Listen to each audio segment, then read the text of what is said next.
नमस्कार, मैं दुर्गेश कुमार एक बार फिर क्राइम वीडियो में आप लोगों के साथ जुड़ चुका हूं। पहले और आज में काफी अंतर है। जो लड़कियां लगभग 18 साल की एज क्रॉस कर रही होती थी, जो शादी की दहलीज पर कदम रख रही होती थी, उन लड़कियों के अंदर एक भय क्रिएट हो जाता था, एक डर बन जाता था कि शादी के बाद ना जाने किस तरीके की हमें सास मिलेगी और ना जाने कैसा बर्ताव करेगी। पता नहीं नकचढ़ी होगी कि नकचढ़ी होगी, किस तरीके की होगी, बात बात पर चिल्लाएगी, गुस्साएगी, हमें धमकाएगी, ना जाने किस तरीके का बर्ताव करेगी, शादी के बाद हमारी जिंदगी कैसी रहेगी, उन लड़कियों को खुद नहीं पता होती थी। लेकिन आज अगर देखा जाए तो आज के दौर में जिन महिलाओं के लड़के शादी करने लायक हैं, उन महिलाओं के अंदर एक डर बना हुआ है कि ना जाने बहू किस तरीके की मिलेगी, कैसा बर्ताव हमारे साथ करेगी, हमें लठियाएगी या हमें अच्छे से रखेगी, किस तरीके से रखेगी, एक डर बना हुआ है। और महिलाएं ही नहीं, बुजुर्ग जो हैं, यानी कि जो ससुर लगने वाले हैं, वो लोग भी, उनके अंदर भी एक डर बना हुआ है कि हमारी बहू हमें किस तरीके से रखेगी। शायद ऐसा तो नहीं कि वृद्धा आश्रम हमें भेज देगी। और बहुत जगहों पर ये चीजें देखने को मिलती हैं। आज जो मैं कहानी सुनाने जा रहा हूँ, आज जो मैं घटना सुनाने जा रहा हूँ, इस घटना को आप सुनेंगे तो आपको महसूस होगा कि हाँ यार, किस तरीके की महिलाएं हमारे देश में हैं। अब ज्यादा पढ़ी लिखी महिलाओं को अगर देखा जाए तो इस तरीके का काम कर नहीं सकती, क्योंकि वो शिक्षित हैं। और अगर कोई कहे कि इस तरीके का काम अनपढ़ महिलाएं करती हैं, तो उनको भी मैं नहीं कह सकता हूं, क्योंकि हमने अपने आसपास बहुत सी महिलाओं को देखा है यार, पढ़ी लिखी जरा भी नहीं है, लेकिन उनके अंदर इतनी ज्यादा तहजीब है कि अपनी सास ससुर को बहुत ढंग से रखती हैं, बहुत ख्याल रखती हैं। तो उस तरीके से उन महिलाओं को भी नहीं कहा जा सकता है जो पढ़ी लिखी नहीं है, और जो पढ़ी लिखी है उनको तो बिल्कुल भी नहीं कहा जा सकता है। तो ये कौन सी महिलाएं हैं जो ऐसा बर्ताव अपने सास ससुर के साथ करती हैं? अगर आपको पता है तो कमेंट में हमें बता देना। आज की जो मैं घटना सुनाने जा रहा हूं, ये घटना है राजस्थान के अलवर में। 76 साल के बुजुर्ग दंपति ने अपनी बहू और पोतियों को नजदीकी थाने में जाकर के आरोप लगाते हुए मुकदमा दर्ज करवाया। और उस मुकदमे में उन्होंने लिखवाया कि हमारी बहू और हमारी पोतियां हमारे साथ बहुत ही बुरा सलूक करती हैं, हमें मारती पीटती हैं। सास ने यहां तक के बताया कि हमारी बहू ने हमें 20 जनवरी को बहुत बुरी तरीके से मारा और 9 अप्रैल को बहुत ही बदसलूकी की, और हमें थप्पड़ दे थप्पड़, ना जाने कितने थप्पड़ हमारे गाल पर जड़ दिए। हमारी उम्र है 70 वर्ष, हम मरने की कगार पर हैं, हमें खाना भी सही से नहीं मिल रहा है, हमें एक एक पल काटना काफी मुश्किल हो रहा है। बुजुर्ग दंपति ने जिस तरीके से गिड़गिड़ाते हुए, रोते हुए पुलिस स्टेशन में जाकर के मुकदमा दर्ज करवाया है, सुनने के बाद किसी की भी चीखें निकल जाती हैं। बुजुर्ग का नाम है बीरबल सैनी, और जो बुजुर्ग महिला है उस महिला का नाम है लाली देवी। ये दोनों पुलिस स्टेशन पहुंचते हैं, वहां पर बताते हैं कि जिस टाइम मैं अपनी बहू को देख लेता हूं, हमारी पेशाब ढीली हो जाती है, मैं पेशाब कर लेता हूं। डर के मारे घर के बाहर नहीं निकलते हैं, अंदर एक बाल्टी रखी हुई, उसी बाल्टी में मैं पेशाब करता हूं।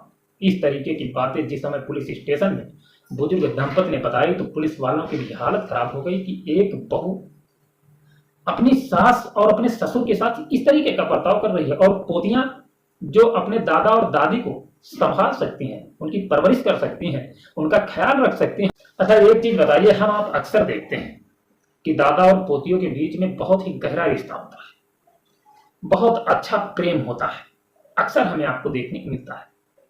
लेकिन ये जो पोतियां हैं, इनके अंदर क्या है? ये क्यों नहीं चाहती हैं दादा और दादी, जबकि इनके अंदर भी मोहब्बत होनी चाहिए, प्रेम होना चाहिए अपने दादा और दादी के लिए। अगर उसकी मां नहीं समझ रही है, अगर मीना देवी नहीं समझ रही है तो कोई बात नहीं, लेकिन उसकी बेटियों को समझना चाहिए। पुलिस वालों ने पूछा कि आपका बेटा क्या करता है, आपका बेटा कहां रहता है, क्या आपका बेटा आपका ख्याल नहीं रखता है? तो रोते हुए वो बुजुर्ग कहता है, हमारा बेटा 6 साल पहले भगवान को प्यारा हो गया, यानी कि 6 साल पहले हमारे बेटे की मौत हो गई। अब बहू और पोतियां हमारे साथ जो बर्ताव करती हैं, हमें खाना नहीं देती हैं, मारती हैं, पीटती हैं, बहुत बुरा बर्ताव करती हैं। वो कहता है कि इसी तरीके से हम निकल करके बाहर आए हैं, शायद हम अंदर कैद हो जाएंगे तो हमें निकलने को नहीं मिलेगा। किसी तरीके से बचते बचाते हुए आपके पास आए हैं, तो कुछ मदद हमारी कर दीजिए, जिससे हमारी जिंदगी बच जाए, ज्यादा दिन हमें जीना नहीं। वैसे भी 76 साल की उम्र हो चुकी है बुजुर्ग दादाजी की, और दादी जी की 70 साल की एज है। ज्यादा से ज्यादा 20 साल, 30 साल बेचारे इससे ज्यादा नहीं झेल पाएंगे, इससे ज्यादा नहीं झेल पाएंगे। पुलिस वालों से गिड़गिड़ाते हैं, रोते हैं, कहते हैं कि हमारी मदद कर दीजिए, किसी तरीके से हमारी जिंदगी बचा लीजिए। पुलिस वाले मदद करने के लिए तैयार हो जाते हैं। बेचारे बुजुर्ग बहुत रोते हैं। वैसे ऐसा नहीं करना चाहिए, किसी भी बहू को इस तरीके से बुजुर्ग के साथ नहीं करना चाहिए, बुजुर्ग महिला के साथ नहीं करना चाहिए। अब एक चीज तो तय है कि वो बहू भी माँ है 3 बच्चियों की, और बेचारी वो बुजुर्ग महिला वो भी माँ है। अगर आज माँ नहीं है, कभी माँ थी। कभी अगर माँ न होती तो वो महिला जिसका नाम है मीना देवी, मीना देवी इस घर में ना। तो थोड़ा लिहाज रखना चाहिए, थोड़ी हया होनी चाहिए, थोड़ी शर्म होनी चाहिए कि हम क्या कर रहे हैं। तो मान लीजिए बेटा नहीं है, उन्हें वो गैर समझती है, तो गैर के नाते ही उन्हें खाना दे देना चाहिए। और अगर प्रॉपर्टी की बात की जाए तो प्रॉपर्टी बुजुर्ग के नाम है, और सबसे ज्यादा अक्सर घटनाएं हमें और आपको देखने को प्रॉपर्टी से रिलेटेड मिलती है। प्रॉपर्टी का झगड़ा, या तो औरत का झगड़ा या पैसे का झगड़ा, यही 3 चीजें होती हैं झगड़े की जड़। बुजुर्ग कहता है कि हमारी प्रॉपर्टी हमारे नाम है, हमारी बहू कह रही है कि प्रॉपर्टी सारी की सारी हमारे नाम कर दो। बुजुर्ग कहता है कि हम कहते हैं कि हमारे मरने के बाद तुम्हारे सिवा और किसको मिलेगा, सब कुछ तो तुम्हारा होगा। लेकिन वो मान नहीं रही है, वो कह रही है कि नहीं, पहले प्रॉपर्टी हमारे नाम से। अब सोचने की बात है, प्रॉपर्टी उस महिला के नाम नहीं है तो बुजुर्गों का ये हाल है। और जिस दिन प्रॉपर्टी उस महिला के नाम हो जाएगी तो शायद इन दोनों लोगों का हाल क्या होगा, ये किसी ने नहीं सोचा। शायद ये दोनों बेचारे मौत के घाट उतार दिए जाएंगे। जब ये हाल अब है, खाना नहीं खाने को मिल रहा है, पेशाब बेचारे देखते ही कर देते हैं।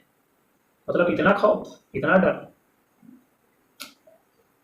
अब उपाय इन लोगों के पास ये है कि अगर बाहर अब निकले तो इनको घर जाना नहीं चाहिए। अगर घर जाएंगे तो इनके साथ वही हाल होगा। लेकिन अगर हम उपाय बताएंगे तो आप सभी लोग कमेंट करेंगे कि यार आप किसी का घर बिगाड़ रहे हैं। 3 बच्चियां उसके हैं, बेचारी कहाँ जाएगी, दर दर ठोकरें खाएगी। वैसे किसी के साथ इस तरीके की बदसलूकी नहीं करनी चाहिए।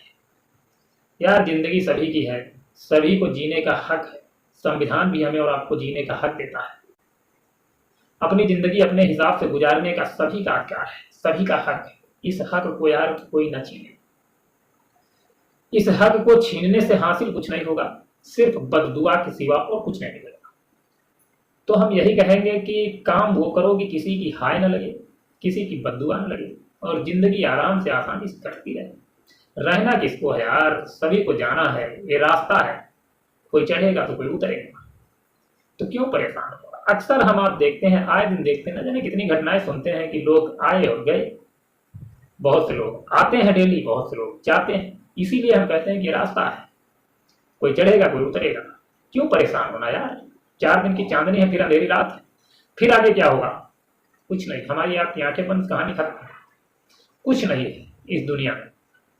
तो जो आया है, खाया है, कमाया है और इस दुनिया से चला गया है, तो उसी तरीके से खाओ, कमाओ, चले जाओ। बस इतना हम कहेंगे कि किसी की बुराई न करो, किसी के साथ जुर्म न रहो, आराम से जिंदगी काटते रहो, अपने बीवी बच्चों के साथ खुश रहो, परिवार में खुशियां बांटते रहो। इस घटना से हम लेंगे इजाजत, मिलेंगे नेक्स्ट वीडियो में। तब तक के लिए जय हिंद, जय भारत।